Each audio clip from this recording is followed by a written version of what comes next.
ಎಲ್ಲರಿಗೂ ನಮಸ್ಕಾರ. ನನ್ನ ಹೆಸರು ಶಕೀಲಾ ಬಾನು ಮಾಬುಸಾಬ್ ಮುಜಾವರ್. ನಾನು 9ನೇ ತರಗತಿಯಲ್ಲಿ ಓದುತ್ತಿದ್ದೇನೆ. ನಮ್ಮ ಶಾಲೆ ಹೆಸರು ಶ್ರೀ ಉಜ್ಜಯಿನಿ ಜಗದ್ಗುರು ಸಿದ್ದೇಶ್ವರ ಪ್ರೌಢಶಾಲೆ ವರೂರು.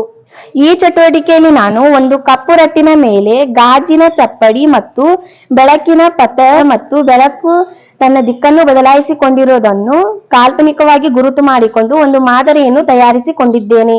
ಬೆಳಕಿನ ಕಿರಣವು ಒಂದು ವಿರಳ ಮಾಧ್ಯಮ ಇನ್ನೊಂದು ಸಾಂದ್ರ ಮಾಧ್ಯಮಕ್ಕೆ ಚಲಿಸುವಾಗ ಬೆಳಕು ತನ್ನ ನೇರದಲ್ಲಿ ಬದಲಾವಣೆ ಹೊಂದುತ್ತದೆ ಅಥವಾ ಸ್ವಲ್ಪ ಬಾಗುತ್ತದೆ. ಇದನ್ನೇ ಬೆಳಕಿನ ವಕ್ರೀಭವನ ಎನ್ನುವರು. ಬೆಳಕು ಯಾವಾಗಲೂ ಸರಳ ರೇಖೆಯಲ್ಲಿಯೇ ಚಲಿಸುತ್ತದೆ.